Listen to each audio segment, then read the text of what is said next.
আওয়ামী লীগ সরকার আমলে গুমের শিকার হয়েছিল গর্ভবতী নারীও, এমনকি একজন মেয়ে আটক হয়েছিল মায়ের সাথে। সেই মেয়ে আজও খুঁজে পায়নি তার মাকে। এসব তথ্য উঠে এসেছে অন্তর্বর্তী সরকার কর্তৃক গঠিত গুম সংক্রান্ত কমিশনের তদন্তে। বিগত আওয়ামী সরকার আমলে গুম শব্দটি রাজনৈতিক মহলে বেশ আলোচিত ছিল।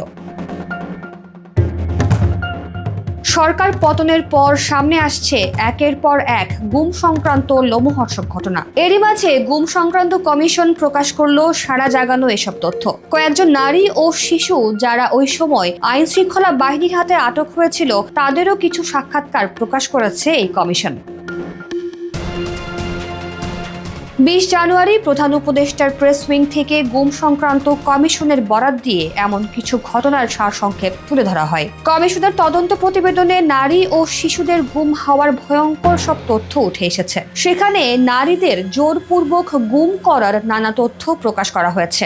অনেক নারী তাদের সন্তান সহ নিখোঁজ হন বলেও প্রমাণ পেয়েছে কমিশন। অনেকে আবার নিখোঁজের সময় গর্ভবতী ছিলেন। কমিশনের প্রতিবেদনে বলা হয়েছে, আইন শৃঙ্খলা বাহিনীর হাতে গুমের শিকার উল্লেখযোগ্যভাবে কম সংখ্যক নারী শনাক্ত করা গেছে।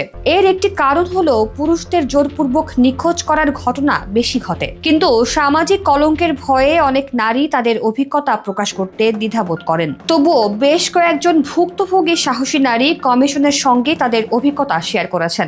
আটকের পর নির্যাতনের ভয়ঙ্কর কিছু বিষয়ও তুলে ধরেছেন তারা। একজন পুরুষ ভুক্তভোগী কমিশনের কাছে বর্ণনা দিয়েছেন কিভাবে তার স্ত্রী ও নবজাতক শিশুকে একটি থানায় নিয়ে যাওয়া হয়েছিল। তিনি জানান, আটক অবস্থায় তার শিশু সন্তানকে দুধ খাওয়ানোর অনুমতি পর্যন্ত দেওয়া হয়নি। এটি তার উপর মানসিক নির্যাতনের একটি রূপ হিসেবে ব্যবহৃত হয়েছিল।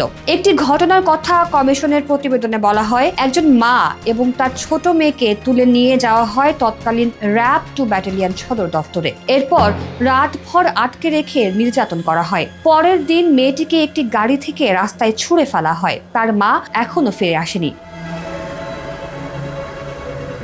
পরিবারের ভাষ্য মতে, একজন ইমাম শিশুটিকে খুঁজে পেয়ে তাকে ফিরিয়ে দেয়। সেই মেয়েটিকে পরে কমিশন খুঁজে পায়। সে এখন প্রাপ্তবয়স্ক। র্যাব যেখানে তাদের নির্যাতন করেছিল সেখানে তাকে নিয়ে যাওয়া হয়। তিনি সেই ঘরগুলো সুনির্দিষ্টভাবে চিহ্নিত করতে সক্ষম হন। এছাড়াও আরো অনেক ভুক্তভোগীর তথ্য ও সাক্ষাৎকার প্রকাশ করেছে গুম সংক্রান্ত কমিশন, যেখানে প্রকাশ পেয়েছে গুম ও নির্যাতনের নারকীয় সব চিত্র।